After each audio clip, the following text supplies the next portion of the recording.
All right, guys, welcome to Overage Acquisition. We're going to go into the free training so you guys could see for your own eyes and understand what tax overage recovery is and why this business is so important in order to help these folks out. Because think about it, the government is holding on to all this money that belongs to people who've lost their property in foreclosure. And most of them, believe it or not, I know it sounds hard to believe, they don't know this money exists. So let's dive in and we'll go over the basics of what tax overage recovery is and why this is such an important opportunity to help these folks out. So let's dive in.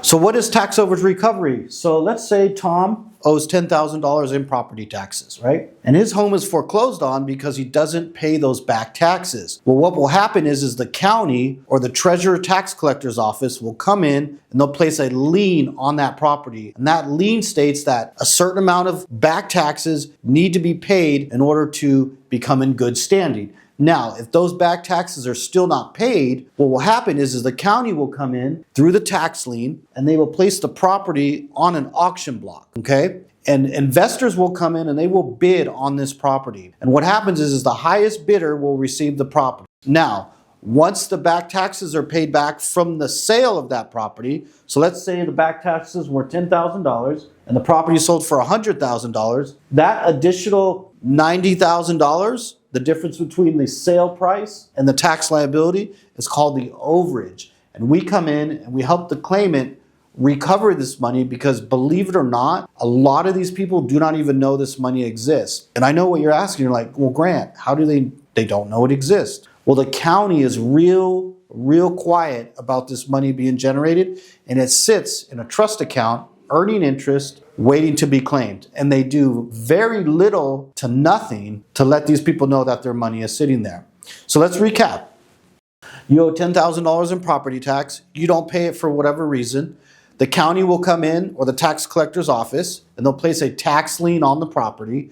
If you still don't pay those back taxes, they will place your property on an auction block and sell it to recover those back taxes. Now, anything in addition over the back taxes that the property sells for is called an overage. So in this case, Tom owed $10,000.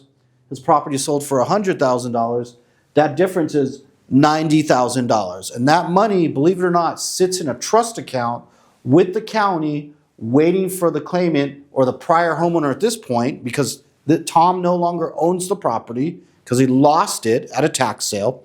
They wait for him to come forward and file a claim to recover that money. And they do very little to nothing to let him know that he has that money sitting there. It's pretty crazy. Let's dive a little deeper into it.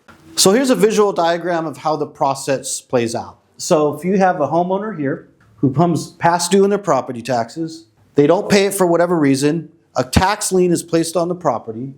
It goes to auction where investors are going to come in and bid on this property, right? Because the county's trying to recoup the back taxes that they're owed, so they're going to sell the property.